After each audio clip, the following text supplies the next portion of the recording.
अमृत, तुला वाचनाचं वेड लहानपणापासून होतं का? तू एवढी पुस्तकं वाचतोस? नाही, विशेष नाही. पण ह्याचं क्रेडिट मी माझ्या भावाला देतो. तो मी लहान असताना काय करायचा, माझ्या वाढदिवसाला माझ्या मित्रांना आणि त्यांच्या पालकांना सांगायचं की वाढदिवसाला कुठलीही खेळणी आणायची नाही, गिफ्ट आणायचं नाही, आणि आणलंच तर फक्त पुस्तकं. आणि तू किती वर्षाचा होता तेव्हा? मी एक 6-7 वर्षाचा असताना. आणि मला जाम राग यायचा, याला काय अर्थ आहे, खेळणी पाहिजेत. आणि इनफॅक्ट मला आठवतं आहे एकदा सगळे गावाला गेलेले, मी एकटा होतो घरी, तेव्हा आय फेक्ड माय बर्थडे. मी खोटा वाढदिवस साजरा केला just because to get few toys. 4 खेळणी गोळा केली. अजून दादाला आत्ताच कळलं असेल, त्याला माहिती. काही हरकत नाही, आत्ताकडून चालेल आपल्याला. हा, पुढं. मग काय, खेळणी नाही, फक्त पुस्तकं. आणि मग पुस्तकांची आवड सुरू झाली.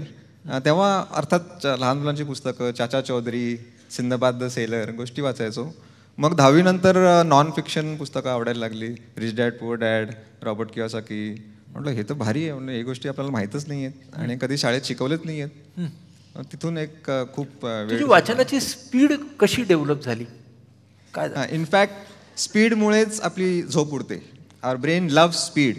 बघा, 140च्या स्पीडला जर मी गाडी चालू असेल तर मी कदाचित म्युझिक पण ऑफ करेन, एकदम लक्ष असतं, झोप तर लागायचा प्रश्नच येत नाही. तसंच वाचनात आहे. जर आपण खूप स्लो वाचलं की आपल्याला पेंग येते. ॲव्हरेज स्पीड लोकांचा 150 ते 250 वर्ड्स पर मिनिट आहे. तो मी वाढवला आहे 1200 वर्ड्स पर मिनिट. प्रॅक्टिस नाही होतं, काही टेक्निक्स आहेत. 1200 शब्द मिनिटाला कसं काय वाचतो तू? टेक्निकल गोष्ट आहे. सर्वात पहिले आपण जो इंग्लिशमध्ये शब्द शिकलेलो, ॲपल सपोज, पहिल्यांदा जेव्हा आपण वाचलेला तेव्हा तो कसा वाचला असेल? APPLE, Apple. आज आपण तो शब्द असा वाचतो का? नाही, आपण सरळ ॲपल बोलतो. We don't read the individual letters to recognize the word because the word itself is understandable. Correct. Unfortunately इथे शिक्षण थांबलं. आपल्या टीचर्सनी हे नाही सांगितलं की if you can read the entire word without reading the individual letters, you can also read group of words without reading the individual words. तर हे टोनी बुझान म्हणून फादर ऑफ स्पीड रिडिंग म्हटलं जातं, त्यांनी हे सांगितलं की you can grasp more than 3 to 4 words at a time. Unfortunately आपल्याला शिकवलं गेलं की ॲट अ टाईम एकच शब्द वाचा. तर थोडं पुस्तक लांब धरायचं आणि आपली पेरिफेरल व्ह्यू, जसं मी आता इथे बघतोय तर मी तुम्हालाही बघतो आणि ह्याही माणसाला बघतोय, तर आपली पेरिफेरल व्ह्यू खूप मोठी आहे. पुस्तक तर एवढंच आहे. टोनी बुझान, आपण नॉर्मली असं वाचतो, टोनी बुझान असं वाचतो, 1 लाईन ॲट अ टाईम. आता त्याची मी प्रॅक्टिस करतोय की पूर्ण लाईन एकाच वेळेला कशी वाचायची. हे ना मी कोणाच्या बाबतीत ऐकलं होतं माहिती आहे का? विवेकानंदांच्या बाबतीत. की विवेकानंद अशा व्हिज्युअल पद्धतीने पुस्तक वाचायचे आणि त्या व्हिज्युअल पद्धतीमुळे पुस्तक वाचताना ते एका वेळी 10, 15, 20 शब्द वाचू शकायचे आणि मुख्य म्हणजे ते त्यांच्या लक्षात राहायचे, म्हणून ते विवेकानंद होते. तर हे लक्षात राहायचे त्यांच्या. पण ही पद्धत खूप तू छान सांगतोय आम्हाला आणि हे होऊ शकतं. Possible. This is possible. Possible. प्रॅक्टिसने हे पॉसिबल आहे. बरं, अशा पद्धतीने तू वाचनामध्ये आलास किंवा पुस्तकांनी तुला झपाटलं, मग विषयांची रेंज वाढत गेली का रे? हो, नक्कीच. आधी मला जसे लहान मुलांची पुस्तकं वाचायचो आणि मग जेव्हा मला कळलं की मी दुसऱ्यांसाठी वाचतोय आणि नंतर मी सेल्फ हेल्प जास्त वाचायला लागलो. Self improvement, leadership, creativity, psychology, innovation. आणि मग तरुण मंडळी या कम्युनिटीमध्ये खूप आहेत, कॉलेजमधली मुलं मुली. ते म्हणायला लागले, काय तू नुसतं फक्त सेल्फ हेल्प आणि सगळे लर्निंग गोष्टी वाचतोस. तेव्हा मला कळलं की now I am not reading for myself, I am reading for India. So I have to sacrifice my personal taste. मग मी फिक्शन थोडं वाचायला लागलो, लव्ह स्टोरीज, त्यांना ते आवडत. PS I love you. Just imagine मी नरेट करतोय 50 शेड्स ऑफ ग्रेची स्टोरी विथ इमोशन्स. त्याच्यात काय काय काय काय दाखवलं गेलंय. सो मजा येते सगळं करायला. पण फिक्शनही मला आवडायला लागलं. आता मला एक गोष्ट सांग की हे सगळं करताना तू CA झालास ना? कसं काय झालं? खरंच माहीत नाही मला मी का CA झालो. आय थिंक एक मला गैरसमज होता. समज का गैरसमज ते तुम्ही ठरवा.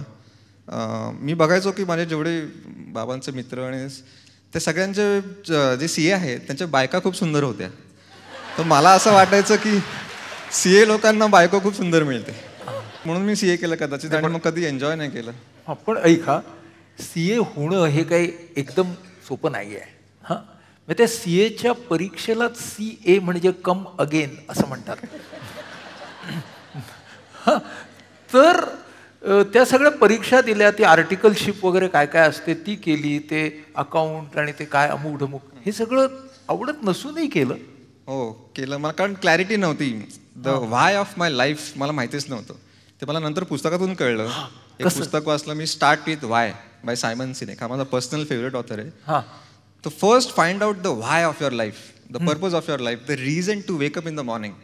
हे जर एकदा कळलं ना की मग the work doesn't become a work, it becomes play. म्हणजे तुला CA मध्ये जे गवसलं नाही ते तुला पुस्तकांमधून गवसलं.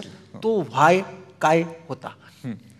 सो बेसिकली माझा व्हाय की मी जेव्हा पुस्तकं वाचायला लागलो मला कळलं की I started believe, my belief is that I believe books can make us think differently.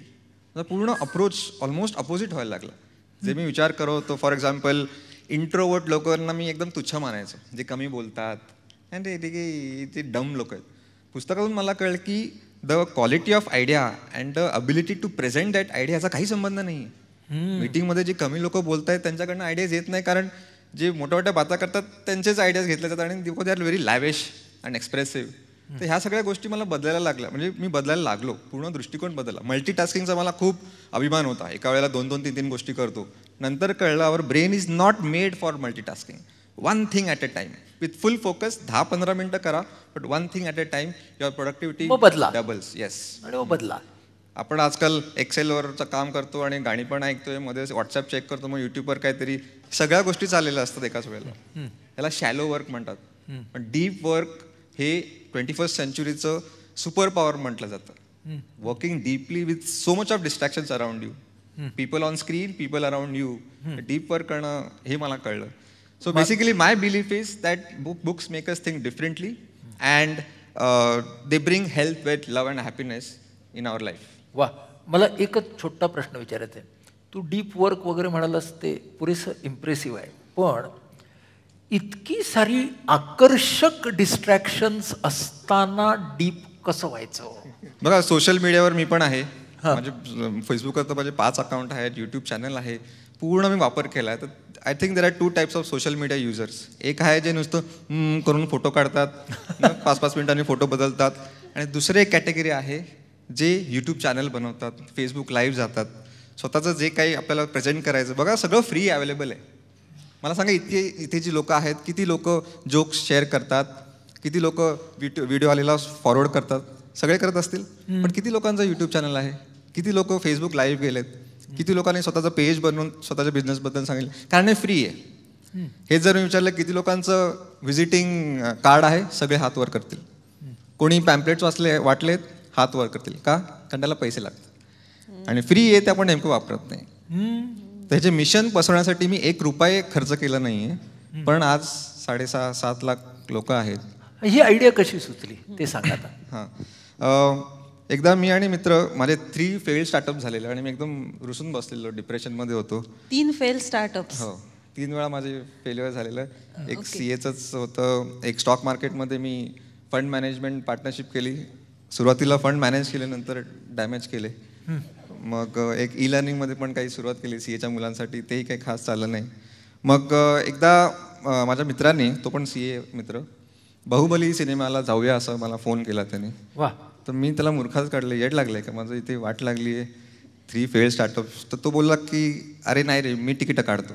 मी म्हटलं हां, मग ठीक आहे, जाऊया. तर आम्ही सिनेमागृहात 15 मिनटं आधी पोचलो शो टाईमच्या. तर करायचं काय? तर मी त्या आठवड्यात 7 habits of highly effective people by Stephen Covey हे पुस्तक वाचत होतं आणि ते डोक्यात ताजं होतं. तर मी त्याला सांगितलं 7 हॅबिट्स काय, ठाक ठाक ठाक ठाक 15 मिनिटात सांगितलं. तो एवढा इम्प्रेस झाला आणि he said, look Amrit, I don't get time to read books, but I always have the guilt. पूर्वी वाचायचं पण आता वाचायला मिळत नाही. टिपिकल सगळ्यांचा डायलॉग असतो. सो तू हे जे असं सांगितलंस ना, तसं मला कुठलंही पुस्तक तू वाचतोस त्याची छोटीशी समरी मला पाठवत जा, so that your reading habit can benefit me. Okay. आणि हे मला वाक्य एवढं आवडलं, म्हटलं माझ्या वाचनाचा फायदा इतरांना होऊ शकतो, हे सॉलिड आहे. आणि मी लिटरली पिक्चर सुरू झाला, माझं काही लक्ष लागे नाही, तर इंटरव्हलमध्ये मी त्याला खोटं बोललो की मला जायचं आहे आणि सटकलो थिएटरमध्ये. आणि मग इंटरनेटवर सर्च केलं कोण असं करतंय का, तर कोणीच करत नव्हतं. Books like Chanakya Niti, who moved my cheese, the monk who sold his Ferrari, think and grow rich. These are amazing books ज्याचं नॉलेज आपल्याला शाळेत शिकवलंच नाही आहे. आणि हे खरं नॉलेज आहे जेव्हा we have to face the real world. तर मी म्हटलं ह्याच्यात आपण काहीतरी करूया. हां, मग काय केलं? सो मी ठरवलं की एका आठवड्यात ही आयडिया एक्झिक्यूट करायची. पण मग कळलं की मी CA आहे, नॉन IT गाय, ॲप कसा बनवायचा माहीत नाही आहे, वेबसाईट कशी बनवायची माहीत नाही आहे. तर मग again whenever I am stuck up with the question what next, माझा भाऊ नेहमी मला म्हणायचा रीड रँडम, काही वाचतो वाटेल ते वाच. आपल्याला ना खूप सवय असं डिपार्टमेंटलाइज करायचं, मला एकच जॉनर आवडतं, तर असं नाही करायचं. रँडमनेसमध्येच क्रिएटिव्हिटी असते. तर मी एक पुस्तक वाचलं, TT रंगराजन, अनपोस्टेड लेटर. त्याच्यात म्हटलंय की it's not important what you have, what is important is what you do with what you have. So मी म्हटलं आपल्याकडे व्हॉट्सॲप आहे आणि ते फ्री आहे आणि सगळ्यांकडे व्हॉट्सॲप आहे आणि मला वापरता येतं. So I think APJ Abdul Kalam just तेव्हा he had passed away. So त्यांना ॲज अ ट्रिब्यूट म्हणून मी विंग्स ऑफ फायर हे पुस्तक वाचून त्याची समरी छानशी बनवली आणि 10 मित्रांना व्हॉट्सॲपवर पाठवली आणि त्यांना सांगितलं की माझा नंबर तुमच्या मित्रांना शेअर करा जर त्यांना अशी समरीज पाहिजे असतील तर. आणि एका आठवड्यात 1000 लोकांनी मला रिक्वेस्ट पाठवली की वी लव्ह दिस आयडिया आणि आम्हालाही असे समरीज वाचायला आवडेल. तिथून ती सुरू झाली. Just for the sake of numbers, आत्तापर्यंत तुझ्याशी किती पोस्ट झालेत? आत्तापर्यंत तशी मी पुस्तकं वाचली आहेत टोटल 1250. त्यातले मी 150 समरीज बनवलेत. आणि 150 समरीज तू आठवड्याला एक याप्रमाणे सगळ्यांना दिलेत, सगळ्यांना पाठवतोयस आणि ॲपही तयार केलंय. हे जे वाचणारे लोक आहेत ते नंतर पुस्तकापर्यंत जातात का नाही हे तुला कसं समजतं का? ह्याची मला भीती होतीच की in the name of make India read am I making India lazy, की फक्त बुक समरीजच वाचतील आणि मग पुस्तकं वाचायचं बंद होईल. हा माझा हेतू नव्हता. तर मी समरीज असे बनवतो की त्याचे कुतूहल तुम्हाला होईल की if it is your favourite topic and you want to dig deeper, people started buying the books. मी Amazon लिंक द्यायला लागलो आणि मग तिथे ट्रॅक करता येतं की किती लोकांनी या लिंकवरनं जाऊन पुस्तकं विकत घेतली.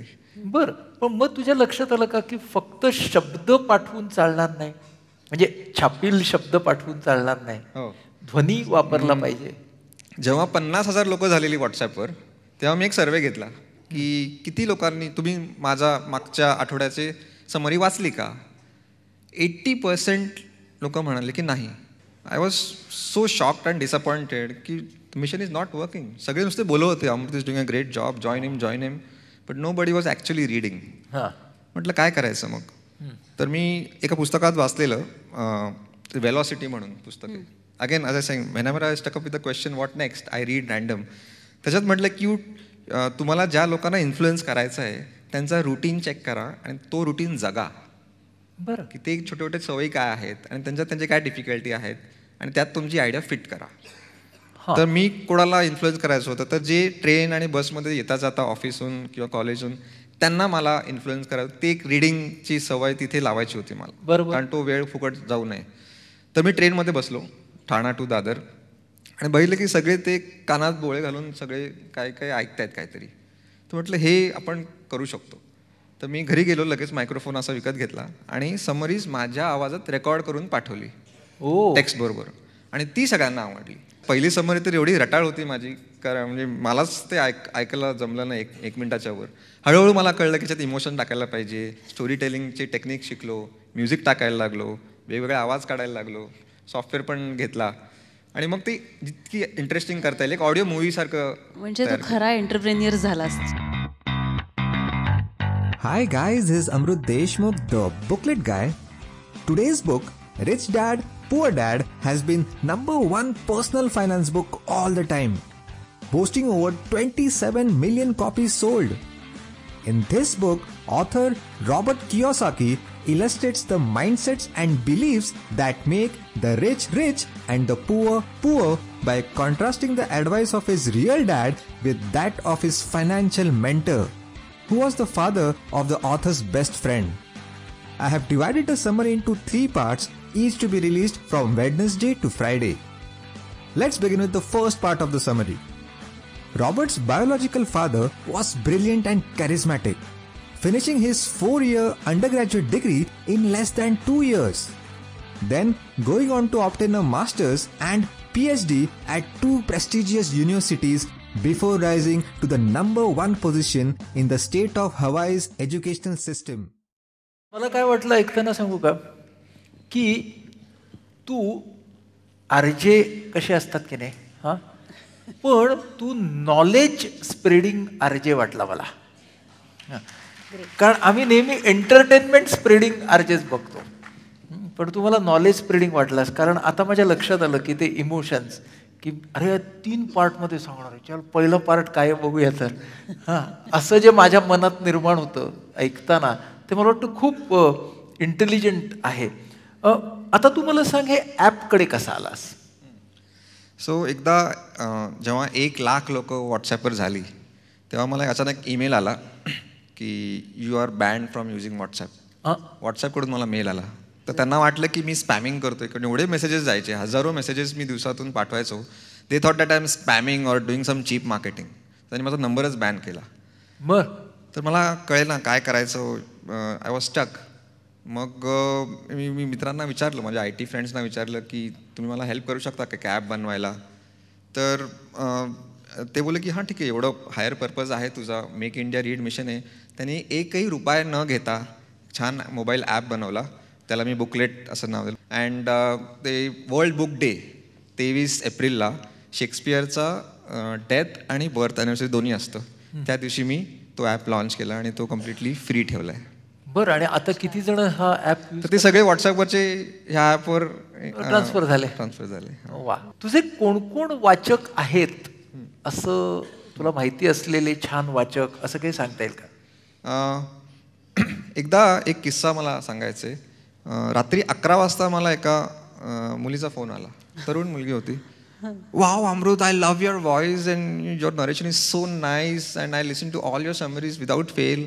मला थोडासा फ्लर्ट करते काय ही मुलगी असं वाटलं. तर तिची पण मी जरा पाय खेचायचं ठरवलं. म्हटलं why do you always listen to my summaries, you can also read at times, read and listen both, आपल्याकडे दोन्ही आहे.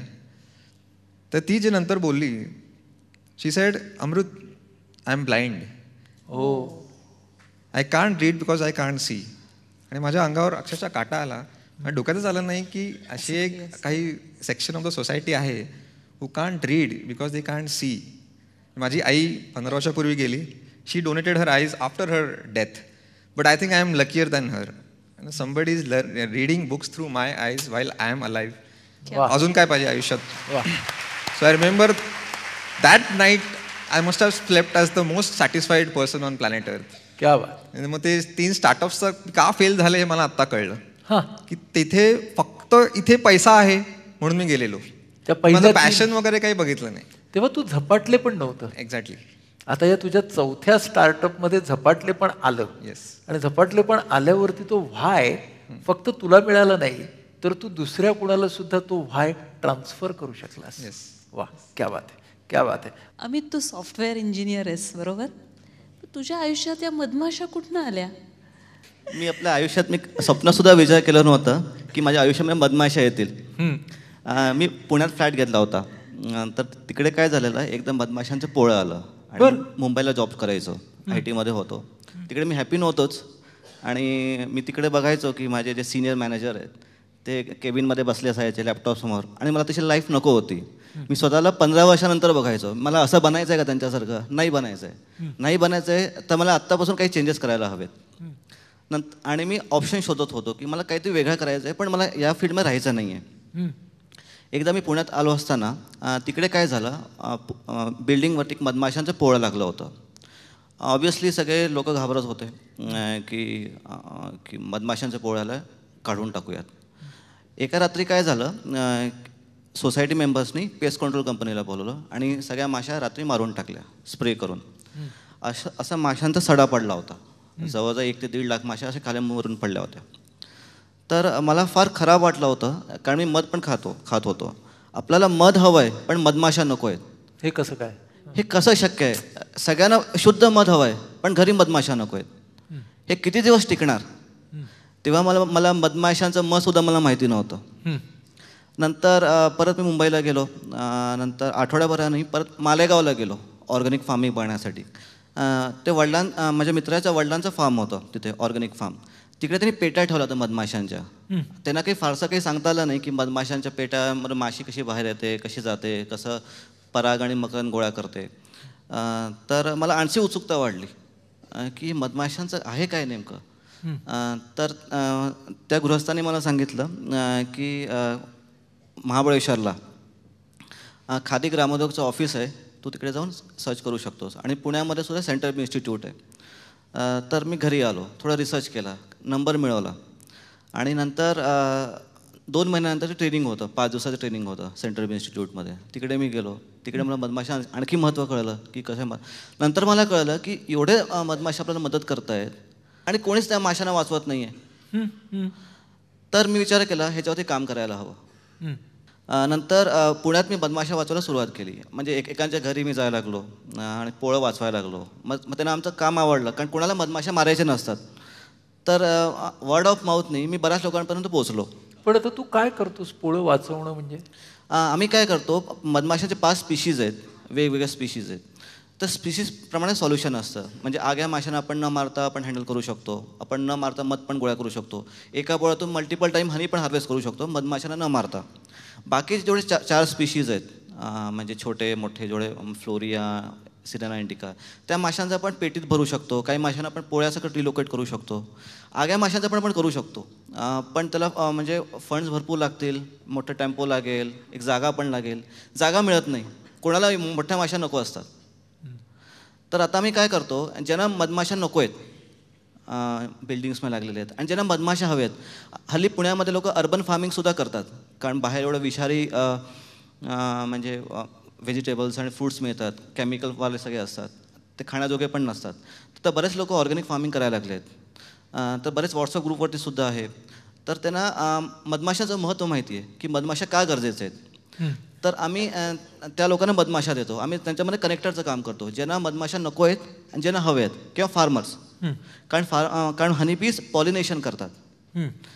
एकदा अल्बर्ट आइन्स्टाईन म्हणाले होते की समजा जगातून मधमाशा संपल्या तर मनुष्य जाती 4 वर्षामध्ये संपेल. बरं का? No bees, no pollination, no plants, no animal, no man. एवढं महत्त्व या मधमाशीचं. आणि लोकांना फक्त 2च गोष्टी मधमाशांबद्दल माहिती असतात मेजरली. एक तर आहे आपल्याला मध मिळतो, दुसरा माशा स्टिंग करतात. तर ह्याच्या पलीकडे मधमाशांचं जग आहे की पॉलिनेशन जसं आहे, क्रॉस पॉलिनेशन. त्या क्रॉस पॉलिनेशनमुळे झाडामध्ये जेनेटिक बायोडायव्हर्सिटी येते आणि झाडांचं आणि मधमाशांचं सहजीवन आहे. म्हणजे झाडं जी आहेत फुलांच्या रूपाने त्यांना पराग आणि मकरंद देतात आणि असा रेसिप्रोकेट म्हणून मधमाशा त्यांचं पॉलिनेशन करतात. बरं, पण मला तू सांग, या मधमाशांच्या मागे तू लागलास, कधी मधमाशा तुझ्या मागे लागल्या का? आता मधमाशा आधी लागल्या, पण आता कसं आहे, माशा मला चावत पण नाहीत आणि चावला तरी मला काही इफेक्ट होत नाही, कारण माझी बॉडी बी स्टिंगला इम्युन झालेली आहे, सुजत पण नाही. आणि मेन म्हणजे काय, मधमाशी 1-2 चावली जरी ते औषध आहे. लोकांना वाटतं की मधमाशी चावली तर खूप प्रॉब्लेमॅटिक आहे. समजा 1000-1500 माशा चावल्या तरच ते फेटल होऊ शकतं. 1-2-3-4 माशा चावल्या तर तुमच्या शरीरासाठी चांगलं आहे. अच्छा. ह्याचं कारण असं आहे की म्हणजे विषामध्ये मेलेटिन नावाचा प्रकार असतो. त्या मेलेटिनमुळे आर्थरायटिस होत नाही, पॅरालिसिस होत नाही.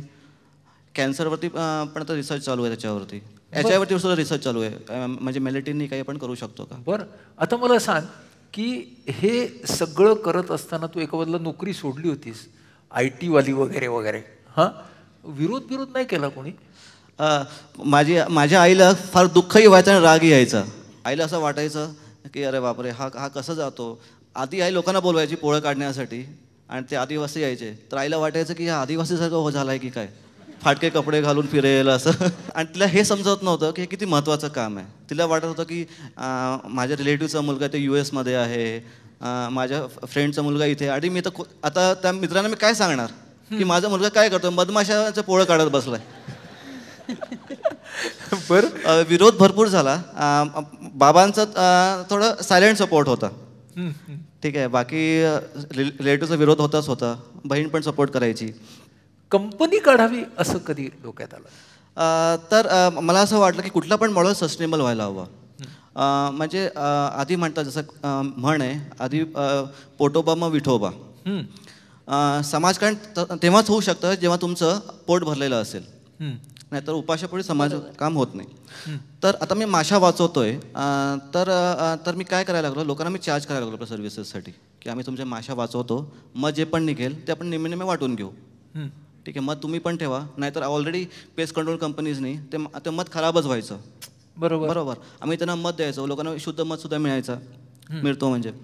आणि आम्ही पोळे रिलोकेट करायला लागलो. आणि त्याबरोबरच आम्ही काय करायला लागलो, मध पण विकायला लागलो. अच्छा. हां, मध पण आम्ही विकायला लागलो. नंतर मी आदिवासींना पण ट्रेनिंग द्यायला लागलो, की म्हणजे तुम्ही आधी ते माशा मारून मध गोळा करायचे, आग लावून जाळं करून. तर आता ते सायंटिफिक पद्धतीने माशांना न मारता ते मध गोळा करतात. आणि त्यांना आम्ही पुण्या आणि मुंबईमध्ये मार्केट ॲक्सेससुद्धा देतो. त्यांचं मध विकलं जात नाही, तर आम्ही त्याचं मध बायबॅक करून घेतो. आणि इथे पुणे आणि मुंबईमध्ये लोकांना शुद्ध मध हवं आहे, तर आम्ही ते त्यांना प्रोव्हाइड करतो.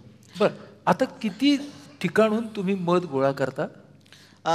म्हणजे आम्ही विदर्भातून गोळा करतो, गुजरातमधून गोळा करतो, छत्तीसगडमधून गोळा करतो, काही मध्य प्रदेशमध्ये काही बी किपर्स आहेत त्यांच्याकडून सुद्धा गोळा करतो. आणि आता माझा प्रोजेक्ट सुरू होणार आहे औरंगाबादमध्ये, तो प्रॉपर पॉलिनेशनवरतीच प्रोजेक्ट आहे. बरं, आणि किती कालावधीत किती मध तुम्ही तयार करता? ते डिपेंड करतं फ्लॉवरिंगवरती आहे. ठीक आहे, जेवढं जास्त फ्लॉवरिंग असेल तेवढं जास्त मध तुम्हाला मिळेल. फ्लॉवरिंग कमी तर मध पण कमी. बरं, आणि उत्पादन किती आहे सध्या या कंपनीचं? म्हणजे तुम्ही वर्षाला किती? आम्ही जवळजवळ 5 टन मध आम्ही सेल करतो. 5 टन मध तुम्ही सेल करता? सपोज आता आमच्या बिल्डिंगमध्ये जर मधमाशाचं पोळं असेल तर त्यात कसं आम्ही काय, तुला कॉन्टॅक्ट करायचं का? हां, तर आता तुम्ही आम्हाला कॉन्टॅक्ट पण करू शकता. आमचा हेल्पलाईन नंबर सुद्धा आहे. पण मधमाशांना आपल्या इथे पेस्ट कंट्रोलची लोक कंट्रोल करतात, बरोबर आहे? म्हणजे पेस्ट म्हणून त्यांना ओळखलं जातं, मारलं जातं, तर त्यासाठी तुम्ही काहीतरी पॉलिसी पण केलेली आहे? हां, म्हणजे ॲक्च्युली हनीबीज पेस्ट नाही आहेत. पण कसं आहे, हनीबी म्हटलं तर पेस्ट कंट्रोलला हँडल करतात सध्या तरी, किंवा ट्रेडिशनल हंटर्स असतात जे नॉर्मली पुण्यामध्ये UP बिहारमधून येतात आणि खोटं मध विकून जातात. त्याची वेगळीच कहाणी आहे.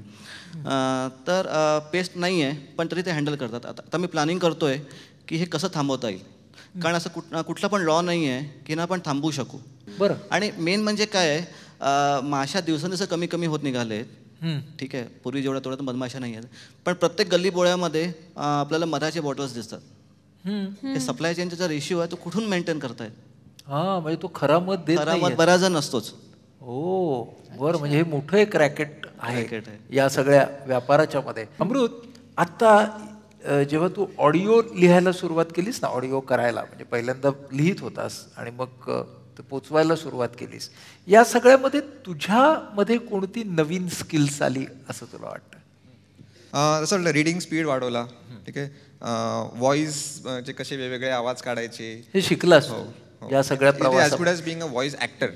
हो, इथे व्हिज्युअलमध्ये आपल्या मूवीमध्ये आपल्याला बघतो आपण, नुसतं मला आवाजाचा वापर करून तुम्हाला तुमच्या समोर पिक्चर क्रिएट करायचंय. सो ते पण करायला मला खूप मजा येते. जसे डबिंग आर्टिस्ट असतात, डब करणारे, की ते त्यांच्या आवाजावर काम करतात, ऑलमोस्ट तसं तू वाचलंस खूप या आवाजासाठी का करतच गेला? तसं म्हणतात. आपल्याला असा गैरसमज आहे की you first learn and then do. John Holt नावाचा एक लेखक आहे, त्यांनी एक पुस्तक लिहिलं आहे, instead of education. Instead of education, म्हणजे आपली जी शिक्षण सिस्टीम आहे, 10 वर्ष बंद खोलीत बसा, शिका आणि मग ते अप्लाय करा जगात, हे साफ चुकीचं आहे. Doing is learning. There are no different phases of learn and then do. तसं आता मी आधी त्यांना बापट बाई म्हटलं, तर मी बापट ताई म्हणेन ऐकल्यावरती. तर त्यांनी कसं, पियानो मी शिकले, आता मी वाजवीन, असं काही नाही केलं. त्या वाजवत गेल्या आणि शिकत गेल्या. मी तेच करत गेलो. रेकॉर्डिंग करा, लोक शिवाय घालतील, क्रिटिसाइज करतील, त्यातून आपण शिका आणि परत इम्प्रूव्ह करत राहा. पुस्तकाची निवड कशी करतोस हे तू सांगितलंस मगाशी थोडंसं, पण आता इतकी वाचक संख्या वाढल्यावरती त्या निवडीचे निकष थोडे बदलले आहेत का?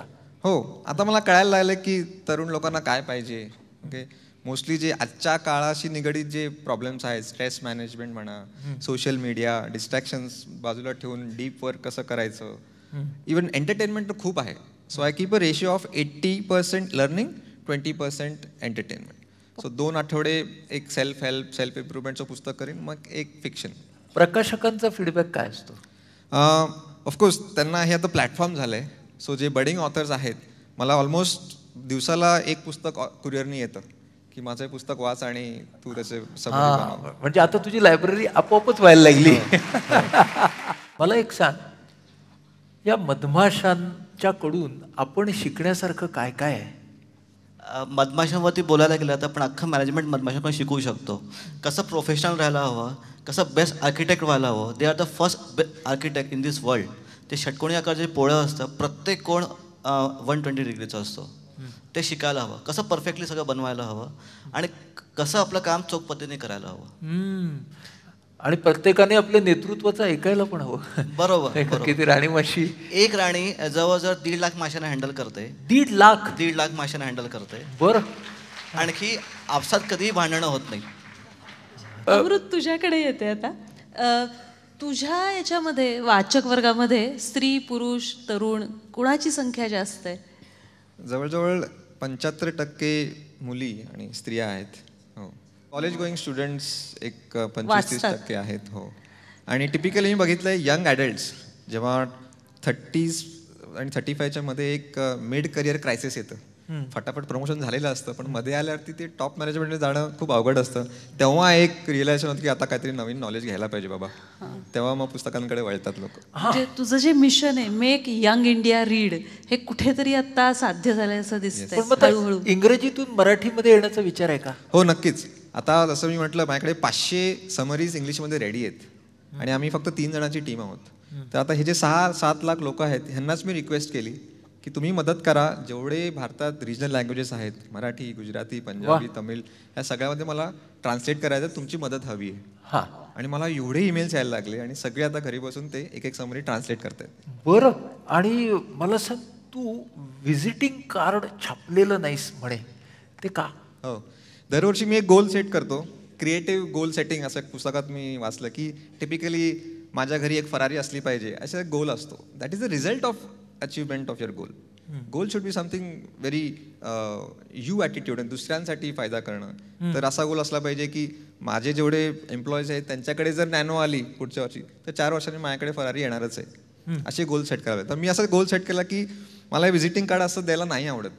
ते असं ते खूप काय काय करून असं देतात ना, चायनीज काहीतरी फिलॉसॉफी आहे. हां, ते काय कागदाचा तुकडा आहे, त्याच्यात फोन नंबर असतो, एवढा का महत्व त्याचं. मी ते छापायचेच नाही ठरवले. तर Google should act as my visiting card. एका वर्षात मी असं ठरवलेलं, कारण ते अमृत टाईप केलं ना की ती अमृता खानविलकर यायची आणि मला खूप राग यायचा.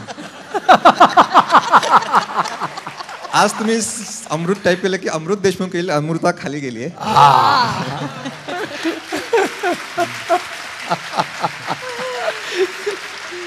काही एखादं पुस्तक लिहायचा विचार आहे का? हो, नक्कीच. पुस्तक रेडी आहे. माझे सगळे अनुभव, पुस्तकं का महत्वाची आहे ह्याचं पुस्तक मी लिहितोय.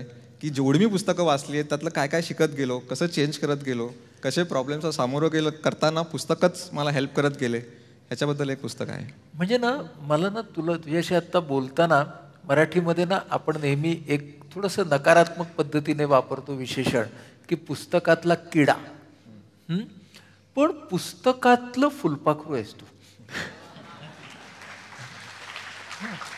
कारण ती पुस्तकं वाचता वाचता तुझ्या प्रतिभेची भरारी आणि तुझं फुलपाखरू असणं, तुझे पंख तुला सापडले पुस्तकांमध्ये.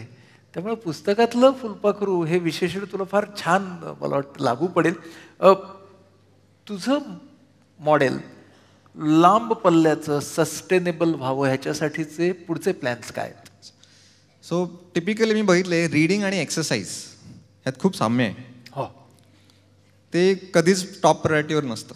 मी कधीच ऐकलं नाही अरे आज ना मला खूप घाई आहे, जिमला जायचंय. कधीच नाही. कधी वेळ मिळाला तर जिमला जातो. आपण सुरुवात करतो जिम आणि पुस्तक, आणि ते तर दोन्हीमध्ये there is no instant gratification. एक पुस्तक वाचलं की लगेच काय मी चाणक्य होणार नाहीये. 1 महिना जिमला गेलो की लगेच माझे काही 6 पॅक्स होणार नाहीयेत. काही दिसत नाही, फीडबॅक येत नाही. तर ते मी वाचनाचं जर वेळ लावायचा असेल तर ह्या लोकांनी जे वापर केलेत फेसबुक, ट्विटरनी आपला वेळ का लावलाय ह्याचा मी सायकोलॉजीचा स्टडी करून पुस्तकांमधूनच ते मी ह्याच्यात आणणार आहे. सो दॅट पॉझिटिव्ह ॲडिक्शन पुस्तकांचं होईल. त्यासाठी गेमिफिकेशन आणि गेमिंग एलिमेंट्स आणणार आहोत की तुम्ही जेवढं एक्झिस्टिंग समरी वाचली की माझ्याकडनं अजून समरीज तुम्हाला मिळेल, तुमच्या आवडीचे समरीज मिळतील, त्याचे पॉईंट सिस्टीम्स असणार आहेत. तर अक्षरशः फार्म विले आणि कँडी क्रशचं कसं वेळ लागेल तसं वेळ लागेल पुस्तकांचं लागलं पाहिजे. तुझे लॉंग टर्म प्लॅन्स काय काय आहेत? माझा प्लॅन असा आहे की आता बऱ्याचदा कसं होतं की जसं जसं स्केल वाढत जातो आपल्या क्वालिटी मेंटेन करता येत नाही. तर ऑलरेडी मी सॉफ्टवेअर इंजिनियर होतो. तर माझं प्लॅनिंग असं आहे की सॉफ्टवेअर जे आहे इंडस्ट्रियल नॉलेज आणखी ग्राउंड लेवलचे नॉलेज दोघांचं लग्न करायचं. आणखी काही चांगल्या गोष्ट घडवायची जेणेकरून आदिवासी डायरेक्टली आपलं मत जो आहे मार्केटमध्ये विकू शकतील. बरोबर. हे तुला करायचंय. आता ना तुम्हा दोघांनाही मी दोघांनाही विचारतो, थोडासा व्यावहारिक प्रश्न आहे. तुम्ही जे करता त्याच्यातून तुम्हाला किती पैसे मिळतात? 0. 0. गेल्या 2.5 वर्ष हा प्रोजेक्ट चालू आहे आणि खरंच मी असं म्हटलं, wealth maximisation should not be your primary objective. तुम्ही काही करा, it should come as a byproduct. आणि जर 6 लाख लोक आहेत, 2 वर्ष झाले, पुढच्या 5 वर्षात ते 1 करोडपर्यंत जाणार आहे, the way it is growing. So if you have such a huge community, money will come by, I am very sure. त्या बाबतीत फेसबुकनी 4 वर्ष एकही ॲड टाकली नव्हती, त्याला फक्त नंबर्स पाहिजे होते. आणि मग नंबर्स वाढले की नाव he is one of the top companies. बरोबर बरोबर. सो ते डेफिनेटली होणार आहे. माझ्याकडे भरपूर रेव्हेन्यू मॉडेल्स रेडी आहेत, पण app will always be free. But creative revenue models पुस्तकातूनच शिकलोय. This is the best part about this project, की पुस्तकातून जे शिकतो तीच समरी बनते आणि तेच मी अप्लाय करतो प्रोजेक्टमध्ये to take the mission forward. तुझे हा माझा जो मॉडेल तो ऑलरेडी सस्टेनेबल आहे. ठीक आहे. आणि जो ग्रोथ आहे ते E/X रेशिओ असतो. म्हणजे जसं जसं आपण वेळ निघत जाईल व्हॅल्यू वाढत जाईल. बर. हां, म्हणजे तुमच्या दोघांनाही असं वाटतंय आणि तुम्ही शॉर्ट टर्म गोलकडे पाहत नाही आहात, बरोबर, लांब टप्प्याचं जे उद्दिष्ट आहे त्याच्याकडे पाहतात. तुझ्या घरी कोण कोण आहेत?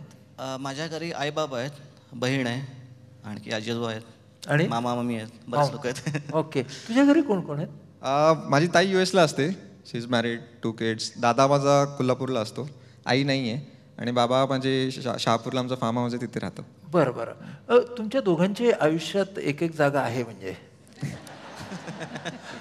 हां, नाही, हे मी अशासाठी विचारलं की सगळेजण काय म्हणतात, हे सगळं ना ते एकटे वगैरे असतात ना तिथपर्यंत ही वेळ ठीक आहे, सेटल कधी होणार? आणि मग ते सेटल होणं म्हणजे स्वप्नांना आवर घालणं असं काही लोकांचा समज असतो. तर ह्या आगामी अडचणीला तोंड देण्याचे तुमचे प्लॅन काय आहेत?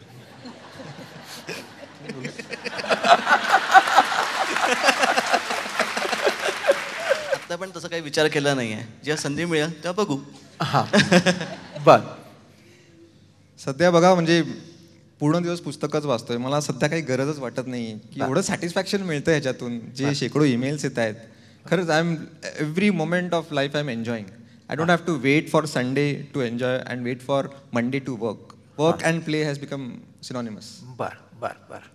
मला ह्या दोघांशी बोलताना बरं का एक खूप इंटरेस्टिंग गोष्ट जाणवली की आपण सगळेजण, आपण म्हणजे प्रौढ वगैरे स्वतःला मानणारे आणि फक्त वयाने प्रौढ असणारी जे आपल्यासारखी मंडळी असतात, ती न तरुण पिढीच्या नावाने बिलं फाडणं नावाचा एक मुक्त छंद या समाजामध्ये आहे. की दिसली तरुण पिढी की बिल फाडा. आमच्या वेळी ना कसं सॉलिड होतं आणि काय ही आत्ताची पिढी वगैरे असं. हां, तर म्हणजे असं कोणी माझ्या पुढे असा कोणी सूर लावला ना, मी त्यांना नेहमी सांगतो वेदला या. हां, वेदला आलात की तुम्हाला कळेल यार हां की किती तरुण मंडळी काय काय पद्धतीने काम करतायत. म्हणजे आपण माहिती घेत नाही, आपण माहिती करून घेत नाही, आपण माध्यमांचा त्या दृष्टीने वापर करत नाही, तर मग आपल्याला तरुण पिढी तशीच दिसणार ना. आणि मग आपण ते रुदन करणार, असा स्वर आपण लावणार. तेव्हा या दृष्टीनं तुमच्या दोघांचं सत्र माझ्यासाठी खूप महत्त्वाचं आहे. तुम्ही जे करत आहात त्या बाबतीमध्ये खूप सहजता आहे. यार आम्हाला पटतंय, आम्हाला कळतंय, आम्ही करतोय, उसमें क्या बड़ी बात है. हा जो तुमचा उसमें क्या बड़ी बात है, हम लोग तो कर रहे हैं ना, हा जो ॲटिट्यूड आहे ना तो मला खूप छान वाटतो. मला असं वाटतं की उसमें ही बड़ी बात है. कारण आपण जे काही करतोय ते भयंकर व्हॅल्यूज, तत्व आणि ह्या आणि तेव्हा चिल.